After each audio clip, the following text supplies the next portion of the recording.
Hello and welcome to Newsmakers on CHCH Podcast. I'm Louie Butko and thank you for joining us today. And every so often here on the show, we take you behind the scenes to get to know some of the faces you see and don't always see who help bring our shows to air. And today I'm very pleased to be joined by CHCH Evening News weekend anchor and video journalist Adam Atkinson. A native of Fanny-Stell, Manitoba, Adam graduated from television broadcasting at Confederation College in Thunder Bay and worked in Brandon, Manitoba and Red Deer, Alberta before joining CHCH in 2002. And it's more than 2 decades at CH. He has covered some of the biggest stories in the city with his own unique creativity and sense of humor.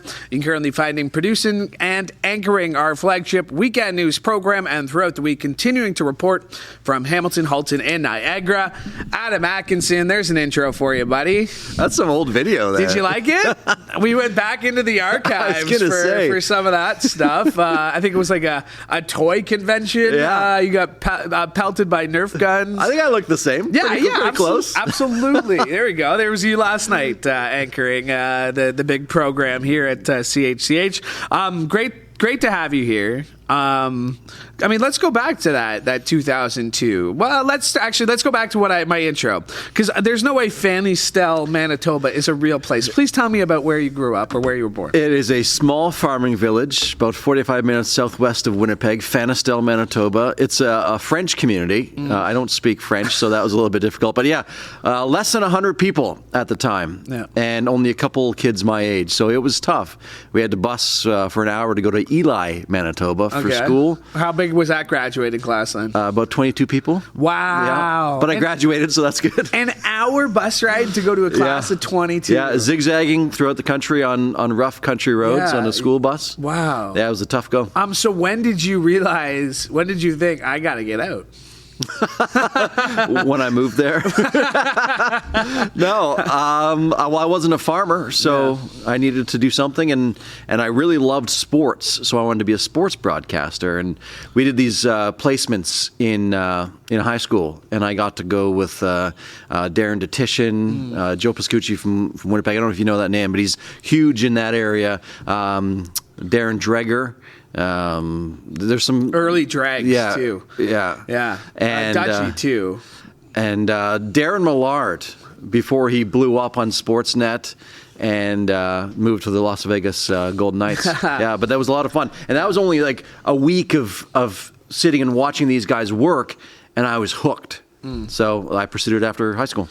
You went to Confederation in Thunder Bay, the closest program, probably. I didn't get into the Red River Community College in Winnipeg, so I just had to go to Thunder Bay. Okay, so as a Manitoba kid going to Ontario, were you ostracized as a pegger? Or? So the crazy thing about Ontario was grade 13 at the time. So I was 18 graduating, so I was significantly younger than everyone in my class, and they were like, "Oh, let's go out," and I couldn't.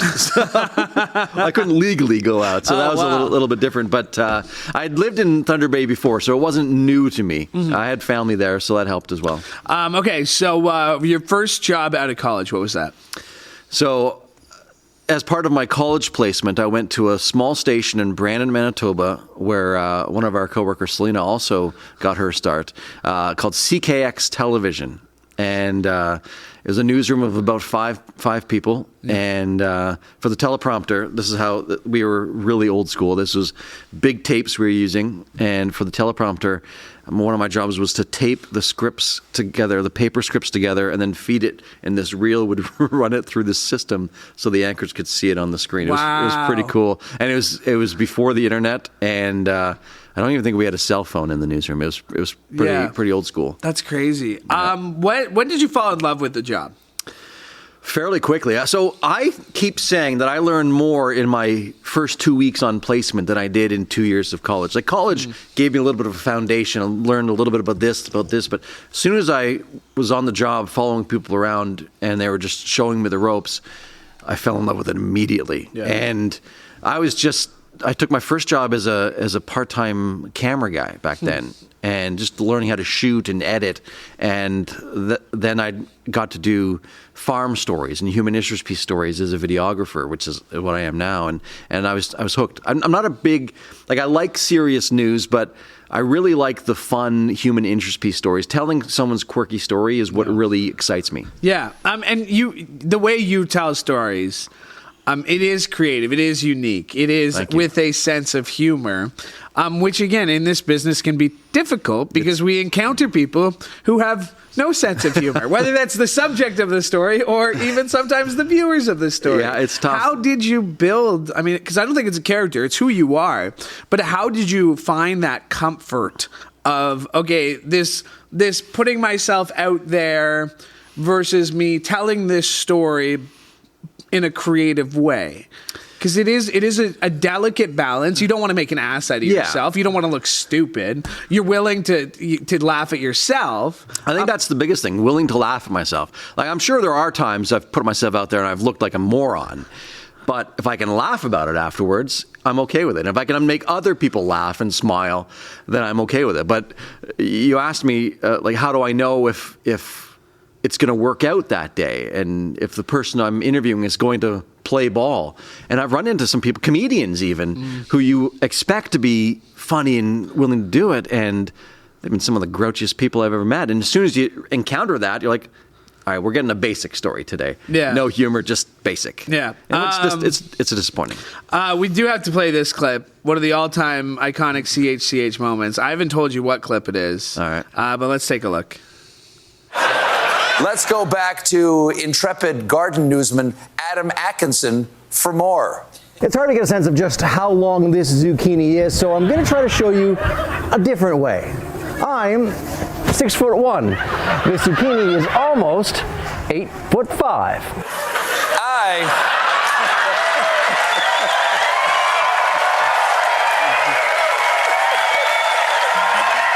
I went to journalism school.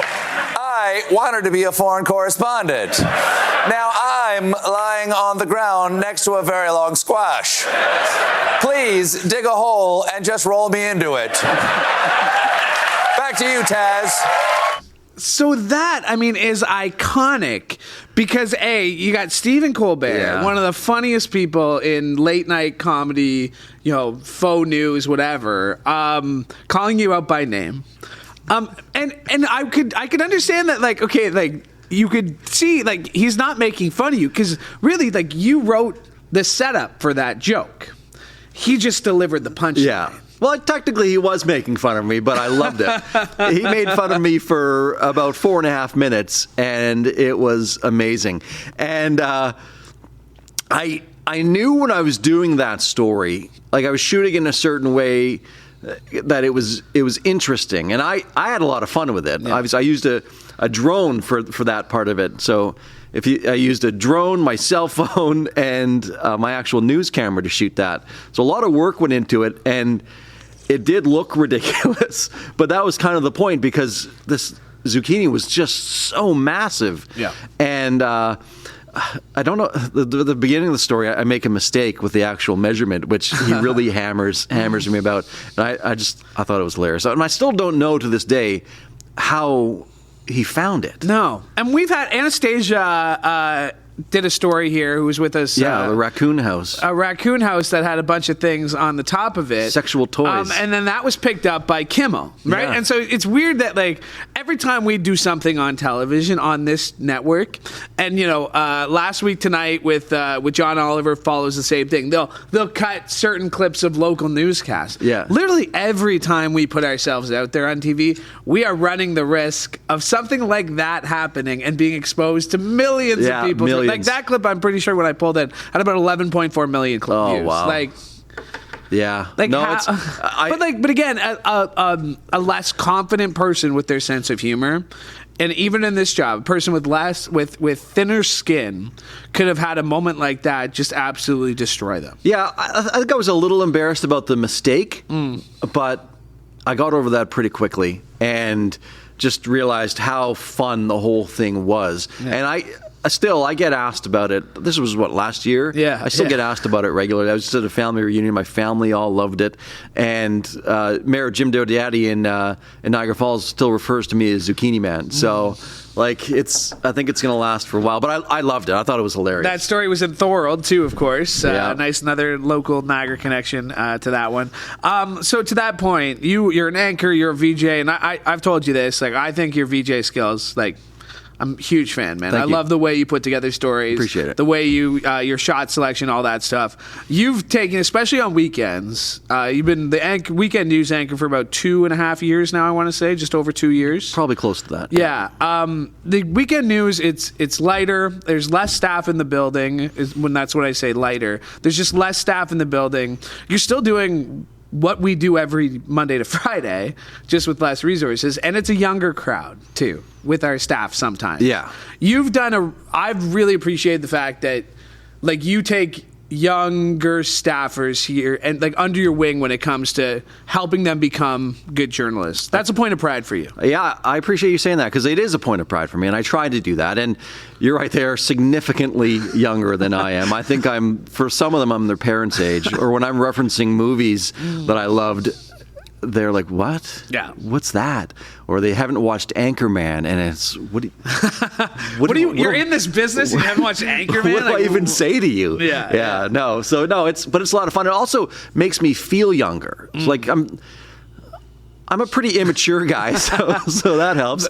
People in the newsroom are just spitting out their coffees listening to that admission. What? No, he's totally mature. Nah. Yeah, no, I just like to have fun and keep things light. And I think if I keep things light on the weekend, then more people enjoy it, and it just makes the day go by faster. And because it's a lot of work. We have fun, but putting an hour show together and then a half-hour show after that, it's a lot of work with the short staff. Yeah, no, it's you're doing the same. You're getting an hour show to work to air, and like I say, because I think when you see someone like an Eric Viano, who picture him 2.5 years ago, emergency sports fill-in weekend guy, to the stories he's putting in now. He's killing it. Right? Hottie, same idea. When you look at people you've guided in this career, and some people you've had to give the hard truth and say, this might not be for you, right? Well, it's never my job to say that. It's never your job, but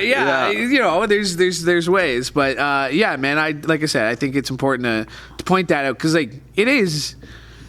Yeah, you've taken a lot of people under your wing here. Well, I also find it exciting to watch people come in and run with it. I watched you come in from radio, and you're killing it as well. I'm proud of you for doing this show, and I think as good as you are at this, you're an even better reporter and sports anchor. I miss you on the weekends because we had a lot of fun. Yeah. And but it is nice to see. Eric is just blown up. Yeah. We need someone to cover any story, whether it be big or small. He can do it with ease. Hottie was growing as well, and he's now moved on to our overnight assignment. But we've got an up-and-comer, Roger Collins, who on the weekends we can trust him to do just about anything as well. Yeah. So, well put. To that point, then, what is your piece of advice for people just getting in this game? To that point, what's some piece of knowledge you feel like you've passed on, and what's something you wish you had known when you were up and coming in this business? A lot has changed. Yeah. But what's something that you think people should know if this is the career they want to pursue? Do as many jobs as possible. I thought as a videographer, because you're a reporter, you're an editor, and you write and you cut your stuff and you shoot your stuff. That's a lot of tasks. But I didn't get into anchoring until later in my career, and I wish I had gotten into anchoring at a younger age because it's a lot of fun. It's a rush. You've done it. There's no other rush that is live. Equal to that. Yeah, it's live. And if you get through a clean show, the feeling is just electric. So, I've never gotten through a clean show, so well, I don't know. I don't know when the you feeling. When I do, I really look forward to getting through a show clean. The once a month I do it. It's just it's so invigorating. Damn it! I gotta wait another month and a half before I can try again. But yeah, just and have fun because this really is. We are all in this to be creative, I think, to tell a story. And the more creative you can be in telling a story, the more fun it is for you. And I believe it's more enjoyable for the viewers at home as well. Real quick, how many suit jackets do you have in the building right now? I'm going to say about 50. I've got 2 closets going on right now because, and let me explain. Go for it. Please put it out there for everybody else.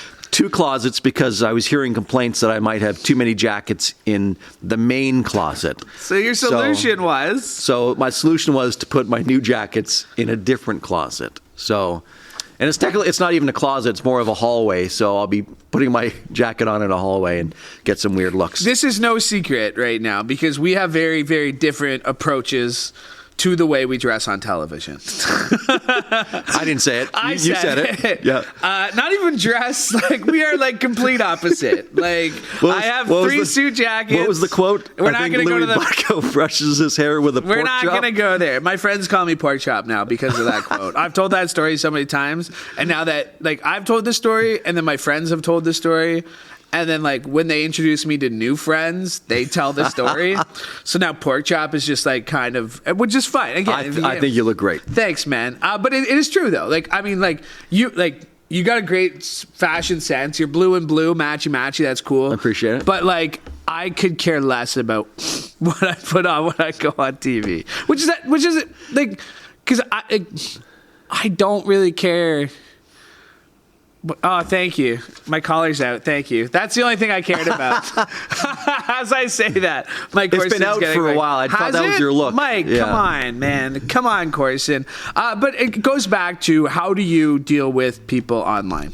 Because you have a weird, like, not a weird, but like, you're give and take. Like you do put a lot out there for fans, more than the average one of us. So on the Friends of CH Facebook page or Fans of CH Facebook page, I have started to post some behind the scenes stuff. Yeah. And 90% of it has been well received, super positive. But then you get the odd person writing something nasty. Yeah. Which is uncalled for.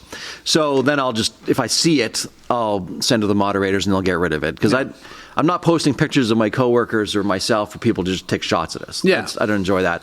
But years ago, someone was attacking one of my coworkers on X or Twitter, and I got involved and chimed in their defense, and then that person just turned their wrath on me. And it was a horrible experience that went on. I was basically being harassed for over a month, like 16 posts a day. Yeah. I went to police. Wasn't happy with the outcome. Eventually it stopped. I guess they talked to the person, but they never identified the person to me. So it was pretty frustrating. So since then, I've been actually a little hesitant to go on certain social media sites. Like you'll rarely see me on X now because nobody uses their real name. Yeah, and and even now, everything we post, 90% of the comments are just awful. So I don't need to read it. I don't want to read it. It doesn't make me feel good to read it. Yeah. But so far, the response from people on the Facebook page has been outstanding. So I'll continue to do it while it. Yeah. But I've had to chime in a few times and be like, look, I'm going to stop posting this if you're going to be rude. And I think there's that delicate balance of, like, when we run into people on the street, like, it is always that. It's not overwhelming, but there's that little bit of, like, oh my God, you felt comfortable enough to come up to me, whatever, like, I'm a public person, I guess, but, like, we're all people. Like, just because we do something confidently, like, we can talk confidently in front of a camera for whatever. Yeah. Doesn't mean I'm always in the best mood to talk. Doesn't mean I'm always in the best mood to talk here, right? Because if you're gonna take the time to say hello and be polite about it, then it does make me feel like, hey, cool, like I'm part of your life in this weird way. Oh, we watch you every morning, we watch you every night, we're such a fan, we love when you did this. You're recalling specific elements of my life sometimes. You're like, okay, cool. Like, I try to share what I can here. Yeah. Because it is this weird delicate balance with our viewers that we are part of their lives. We are part of their routines, and we don't take that for granted. No, I think we take pride in that. And I actually really enjoy it when people come up to me because I know that they've been watching. I know that they have respected what we're doing. It's usually, unfortunately, that when I'm mid-construction project at home wearing sweatpants running out to Home Depot. But it's never when I'm at my best. But no, I always enjoy it. Yeah. Well, really appreciate you making the time, man. I think this is an insightful chat. Real quick, wanted to give a shout out to the loves of your life, of course, your wife, but also your dogs. Yeah. You're a huge schnauzer guy. Huge schnauzer guy. Tell us a little bit about him. I've got Isabella. She's almost 14. She's a wedding present my wife Jennifer and I got ourselves. She's a white schnauzer. Then we have our middle child, Cadbury. She's a chocolate schnauzer. We call them children because I know we're weirdos, but that's just who they are. We don't have actual kids, so we really spoil them. Probably they eat better than most actual human kids. And then our youngest is Nora, who's just turned a year, and she's a spark plug. It's a lot of fun. Yeah. That year, the puppy stage, still going on, eh? Yeah, a lot of fun times. Yeah. But back to the connection. Yeah. People watching know that I love schnauzers, and they notice little schnauzer tie pins. Your pins, your flowers, your lapel flowers. And they're always asking to see pictures of them. And I've been out and about. And I used to have, when I was a bachelor, I had a Schnauzer Lucy who I'd put on all the time. Back when every story that you Nick could. Dixon, Matt Hayes, they would just rip me apart for it. Oh, we get to see Lucy grow up right in front of us. And I would be out somewhere just randomly, and people would, hey, how's Lucy doing? And it's great to see Lucy. So it's special. Yeah, it's special. Yeah. And again, something we don't take for granted, just like try to keep it nicer, you know? Yeah. Try to be a little nicer when you talk to us. Because that's the other one. It's like when people, oh, Louie, hey, you look kind of slobby up there lately. Yeah. Or, come on, just be nice. We're people with feelings too, okay? All right, to make you feel better. So a couple weeks ago, I didn't wear my glasses on the 11 o'clock news. Uh-oh. So I was just like this. And when I was done, someone took the time to call into my voicemail. So they have to find and go through the computer system. And they said, hey, I saw you didn't wear your glasses at 11. You look tired. That one's my favorite. Yeah. That one is my favorite. You look tired. Because also, we talk about the weekend. There's no makeup person. That's all makeup. You got to do your own makeup person, exactly. too. Man, great chat. Really appreciate it. Absolutely. All right, that's Adam Atkinson. My thanks to him for joining me today. And my thanks to you as well, because we could not do the show without you. Hey, while you're here, make sure you like and subscribe to CHCH Podcast so you never miss an episode of this show or any of the other great shows we have for you, including Sportsline with Bubba O'Neill, which you can catch wherever you found this show.